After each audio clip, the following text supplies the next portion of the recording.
అందరికీ నమస్కారం అండి. తెలంగాణ రాష్ట్ర ప్రభుత్వ ఉద్యోగుల రెండవ పీఆర్సీపై మరో బిగ్ బ్రేకింగ్, మరో కీలక ఆదేశాలు జారీ. ఈ వీడియోలో వీటి గురించి పూర్తి వివరాలు అయితే తెలుసుకుందాం. మేనిఫెస్టోలో ప్రకటించిన విధంగా అధికారంలోకి వచ్చిన వెంటనే కాంగ్రెస్ ప్రభుత్వం కొత్త పీఆర్సీని ఆలస్యం లేకుండా ప్రకటిస్తాం, ఉద్యోగులకు డిఏ బకాయిలు చెల్లిస్తామని చెప్పడం జరిగింది. అయితే పీఆర్సీ విషయంలో మరొకసారి కమిటీ గడువునైతే పొడిగించడం జరిగిందండి. ఇది నిజంగా ఉద్యోగ ఉపాధ్యాయ వర్గాలకు కాస్త నిరాశ అనే చెప్పుకోవచ్చు. ఇప్పటికే 2023 జూలై 1 నుంచి అమలు కావాల్సిన పీఆర్సీ అనేది 3 సంవత్సరాలు దాదాపుగా డిలే అయ్యింది. మరొక 5 నెలలు అంటే ఇంకా ఉద్యోగులు చాలా నష్టపోవడం తప్ప మరేదీ లేదని చెప్పేసి అంటున్నారు. గంపెడాసలో ఉన్న తెలంగాణ ప్రభుత్వ ఉద్యోగులకు పిడుగులాంటి వార్త ఇది. వేతన సవరణ సంఘం గడువును మరోసారి పొడిగిస్తూ ప్రభుత్వం కీలక నిర్ణయం తీసుకుంది. మరో 6 నెలల పాటు పీఆర్సీ గడువు పొడిగించిందండి. దీనికి సంబంధించి ప్రభుత్వం ఉత్తర్వులు కూడా జారీ చేసింది.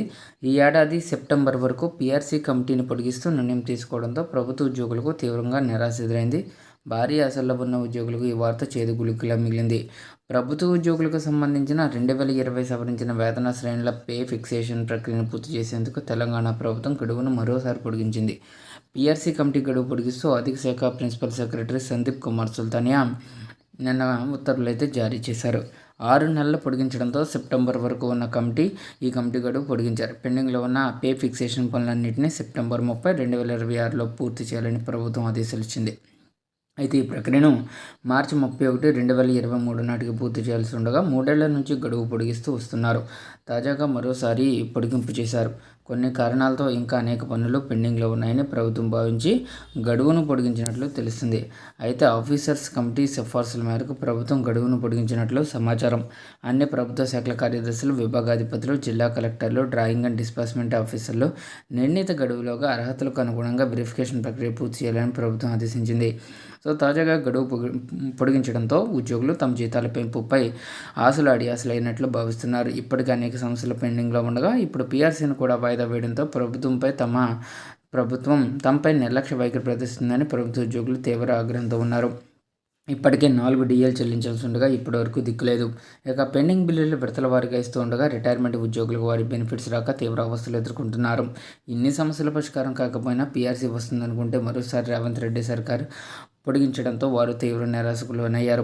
వేతన స్థిరీకరణ సమస్యల పరిష్కారమై తమ ఆర్థిక ప్రయోజనాలు సకాలంలో అందుతాయని ఆశించగా నిరాశ ఎదురైంది. ఎన్నికల సమయంలో కాంగ్రెస్ పార్టీ, రేవంత్ రెడ్డి ప్రభుత్వ ఉద్యోగులకు ఎన్నో హామీలు ఇచ్చి ఇప్పుడు అధికారంలోకి వచ్చాక వాటిని మర్చిపోయారు. ఓట్ల కోసం తమను వాడుకున్న రేవంత్ రెడ్డి, కాంగ్రెస్ పార్టీపై ప్రభుత్వ ఉద్యోగులు తీవ్ర ఆగ్రహం వ్యక్తం చేస్తున్నారు. 3 నెలల్లోనే కొత్త పీఆర్సీ అమలు చేస్తామని ప్రకటించి ఇప్పుడు 2.5 ఏళ్ళు అవుతున్నా అమలు చేయకపోవడంపై ప్రభుత్వ ఉద్యోగ వర్గాలు మండిపడుతున్నారు. ప్రభుత్వ తీరును ఖండిస్తున్నారు. తాజాగా పీఆర్సీ కమిటీ గడువు పొడిగింపుతో ప్రభుత్వ ఉద్యోగులు త్వరలోనే భారీ పోరాటానికి సిద్ధమవుతున్నారు. ఇప్పటికే డిఏలు పెండింగ్, రిటైర్మెంట్ బెనిఫిట్స్, పెండింగ్ బిల్లులు వంటివి అపరిష్కృతంగా ఉండడంతో ఉద్యోగ వర్గాలు ఉద్యమానికి సమాయత్తం అవుతున్నారు.